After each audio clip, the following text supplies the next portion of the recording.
There are quite a few steps that every RVer should do to alleviate unnecessary stress on travel days and to make sure you prevent those unnecessary mistakes. So first up, I'm going to have our location in our travel planner. And I use RV Trip Wizard, and that takes care of all of my planning. It helps me decide how long our travel day is going to be, and it helps me decide where we're stopping for our overnight. RV Trip Wizard has these cool navigational rings that helps me quickly identify how many miles we're going to be hitting and where I might want to stop for the night. And you can make them whatever distance you want. You can make them 50 miles, 100 miles, 600 miles, however many miles you want to drive in the day. When we hit that mark, we like to figure out where we're going to stop for an overnight. Are we reaching our destination?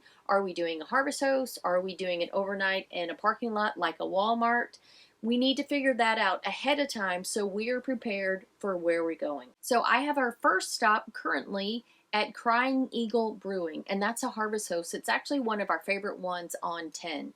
So I'll come into RV Trip Wizard, figure out where we're going next. I pull up my handy dandy RV Safe GPS. Hold up, you're not using an RV Safe GPS? If your RV does not fit in a standard parking spot, then you're going to need a specific RV Safe GPS.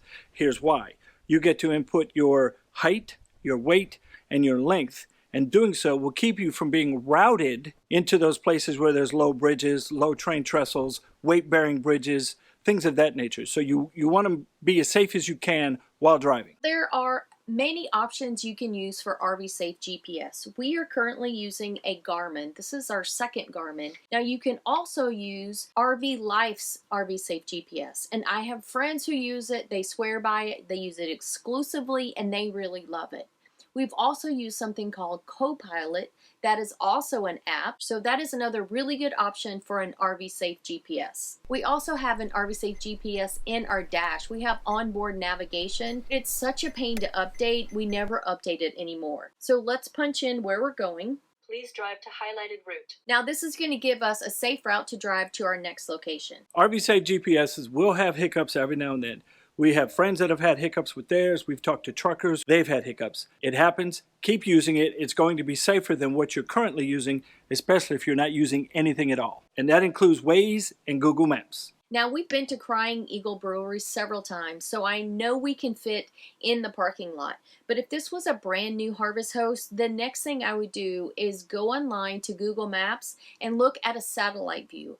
I want to make sure that our RV really does have enough room to maneuver, to turn around, and to actually park at the harvest host. The next thing I'm going to do is go to my cell phone and I'm going to log into our fuel app.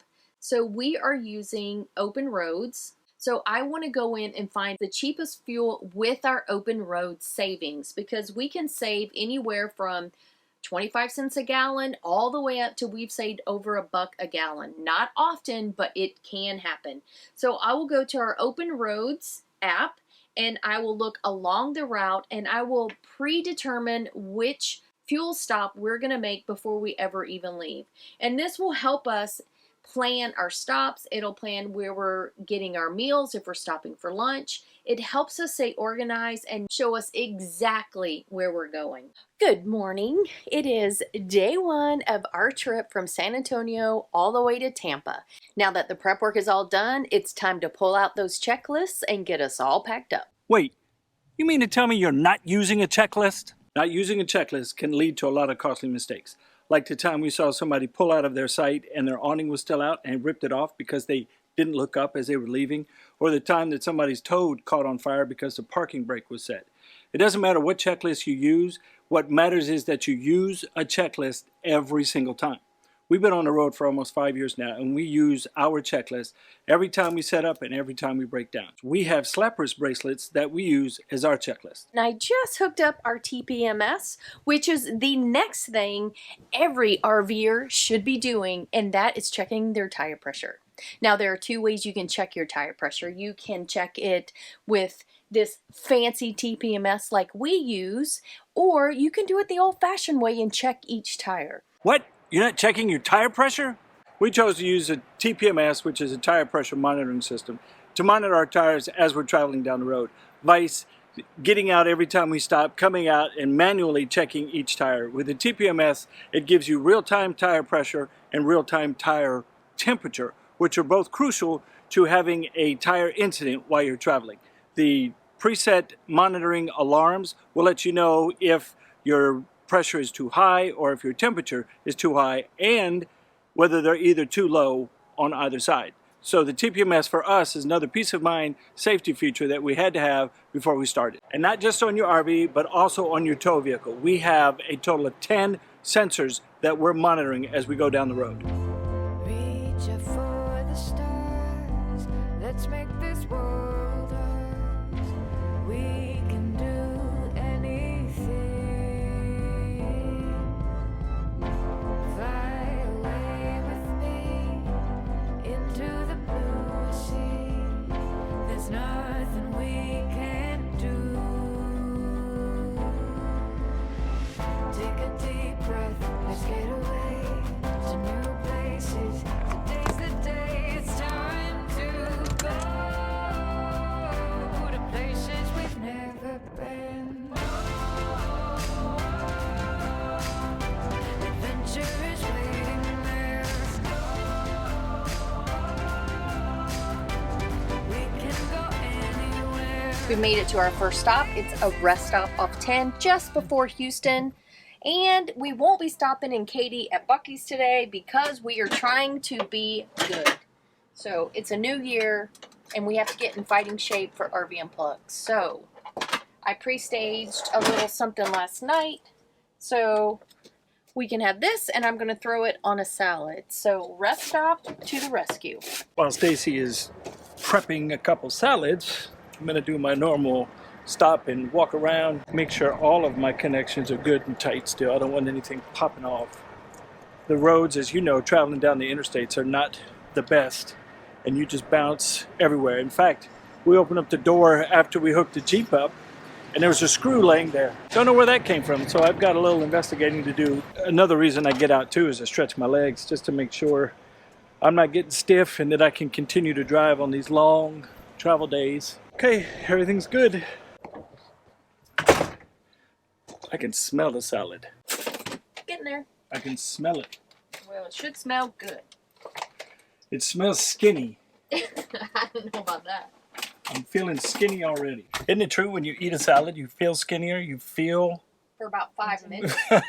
Another thing I do when we stop is make sure that my solar is on and doing what it's supposed to be doing while we're traveling down the road. So I am pulling in 633 watts right now. That's pretty good. And the batteries are at 100%. I love when we have full sun travel days. Travel days always go so much better when we're prepared and we already have something for lunch. So it makes it easier. We can stop anywhere for lunch. Planning your meals is just as important as all the other RV trip planning we've discussed today. When you plan your meals on the road, you will avoid the pitfalls of junk food as you head to your next destination. We've been using Plan to Eat for over a decade, and it was perfect for our sticks and bricks, but even better for RV life. I can easily and quickly plan our meals by just dragging and dropping my favorite recipes into the calendar. It even lets me import recipes from any website with just the click of a button. And I can easily type in my favorite family recipe, like Grandma's cookies. Once your menu is planned, just check off the items you already have on your grocery list.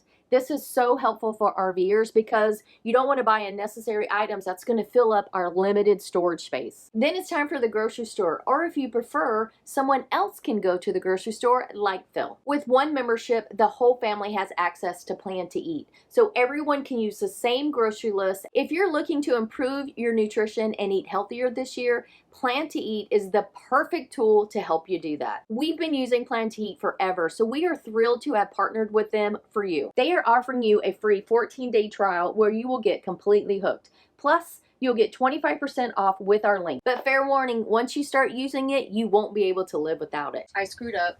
I forgot to schedule our harvest host, so we will not be going to our favorite brewery off 10, which is Crying Eagle, because they were all booked. We did punt, and I have a plan B, and it's a little county park we stayed at once before. It was free as well, and it's in Winnie, Texas. Yeah, it wasn't a bad, from what I remember, it was a pretty nice, quiet spot to overnight for sure. Gone are the days of harvest hosts where You guys, the old timers will remember, where you just drove down the road and decided where you were stopping. You gave them a call and you stopped. So this whole schedule thing really has killed our travel mojo, because we like to go until we don't want to go anymore. Yeah, and unfortunately, today we can only go a couple more hours before it gets dark. So yeah, we don't like driving in the dark, that's for sure. So, all right, we only have, how many more miles did you say? Like 200 miles? no, about 140, maybe 150.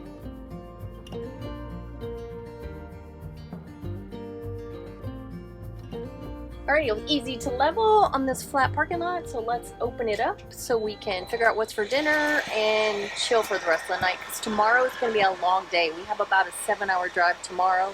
One of the things I like to do when we stop for our overnights is I'll come out here and I'll disconnect the TPMS repeater. I just take the alligator clips off the battery terminals where it's connected. It's not that big of a draw, but for me it's just peace of mind that I'm not putting an extra draw on anything that I don't need to, especially when we're boondocking. The other thing I'll do is turn on the propane. We always turn the propane off when we're traveling. Another safety feature and another peace of mind.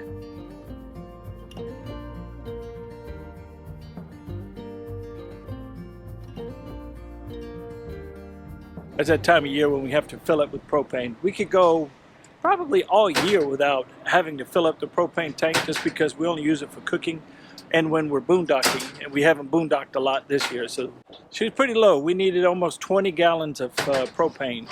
I would like to say it's bright and early in the morning and we're packing up and getting ready to hit the road again, but actually, yeah, it's not so much. It is 9:20, so it's a little late for when we spend nights in parking lots. But last night we stayed at a rest stop with all of our favorite truckers who sang us to sleep all night. It's one of the things you have to accept when you stay at either a truck stop or a rest area, because the truckers have to run their generators at night. We had them right next to us, singing to us all night. So but it was worth it, because the yeah. reason we chose this spot is actually because we met up with some friends who are also a part of our crew, Yep. Jack and Dee. So they came in, swooped in, picked us up, took us out to dinner, and then brought us back.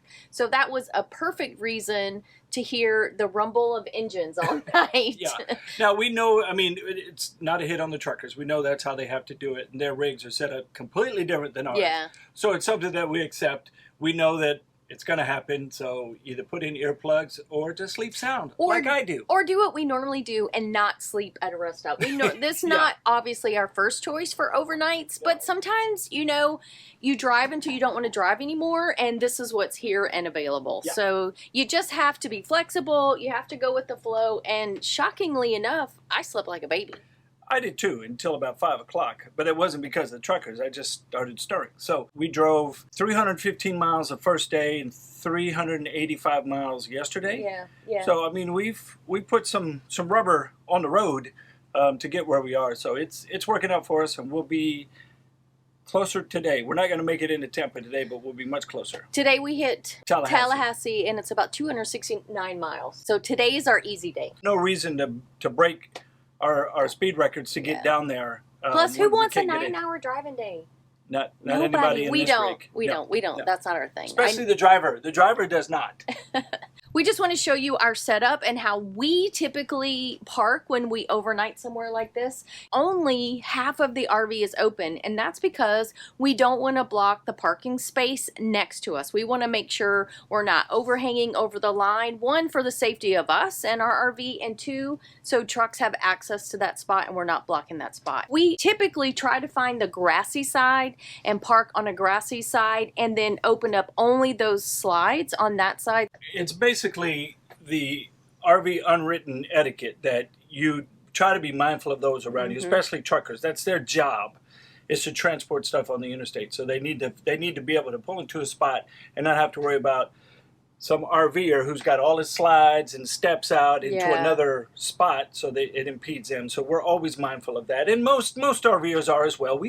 We've seen the pictures, and I know you have too. We've really changed a lot of the things we do since we started full-time RV life, like this. Dishes in the sink. Instead of washing them right away, when we're boondocking or we're unplugged, we always wait until we can do bulk water items. We don't normally travel with a full fresh tank. We normally have about, I don't know, maybe half of our freshwater capacity, which is about 45 gallons-ish. And right now we're down to 1 tick, which is a third of our carrying capacity. So we're trying to conserve that because we still have to boondock tonight before we pull in. We can go anywhere, 'cause we got the world and we can go anywhere. We made it to the Elks Lodge last night, and then we were tired, so we did not pick up the camera. No, after 3 days of driving, and we've put almost 1,000 miles on the road, a little tired when we pulled in last night. And unfortunately, we had to unhook the Jeep to get into the little cubby hole they want us to Yeah. park in. And that, I mean, that does happen when you overnight sometimes, but you know, it is what it is. Well, we initially tried to park a little further out because there were some power lines and we just didn't really know where they wanted us to park. We couldn't get level out there. And we Yeah. tried for like 30 minutes to level. And then finally, Stacy was like, let's just move back to the cubby where they originally Wanted us. indicated they wanted us to stay. It's not a big deal. It's still a free overnight. And yes, we're members of the Elks Lodge, so Right. that's what allowed us to park here. And they were actually closed yesterday, so we didn't even have to worry about blocking any parking spaces or anything like that. But we also didn't get to go in and have a beverage. Yeah. That's So- the best part about the Elks Yeah, Lodge is yeah. going in, chatting with the community, and there's some really cool people that you'll stumble upon if you become a member of the Elks. Just walking in the door, it feels like you've been longtime friends. They just really welcome you. It's and, cheers! Yeah, and we didn't get that last night. Yeah. But probably a good thing because we were beat after 3 days on the road. So we're ready now. This is the final stretch. We're getting ready to hit the road. We're And coming for you, Tampa! That's right. We're going to be there today, which you probably won't know what today is because you may be watching this weeks later. But we're coming.